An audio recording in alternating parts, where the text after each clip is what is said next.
अच्छा, आज एक आपको बात बताऊं। जी जी। आप कभी खुद भी ट्राई कीजिएगा। जी जी।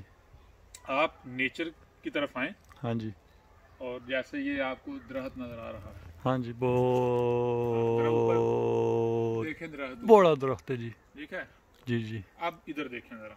जी, ये देख लिया। आपकी अगर कैफियत ऐसी है कि आप सैड हैं, परेशान हैं, दुखी हैं, यानी कि सुकून नहीं है, जी जी।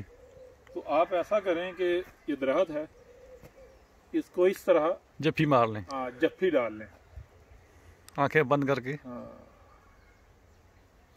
जफ्फी डाल के आप 2-3 ऊंचे सांस लें लंबे। डिप्रेशन, टेंशन, स्ट्रेस, परेशानी, तकलीफ,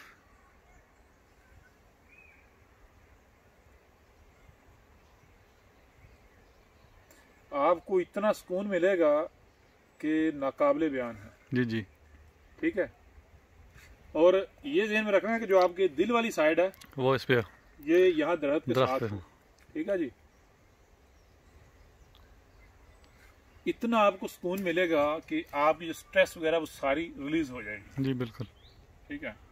एक अजीब सी कैफियत जो है उसका आपको एहसास होगा, इंतहाई पुरसुकून फीलिंग्स। जी जी। ठीक है जी। बिल्कुल। तो आप भी ट्राई करके देखिएगा। जी जी। मजाक नहीं है ये है रब का वजूद, नेचर। चलें आगे चलें हम। बिल्कुल। चलें।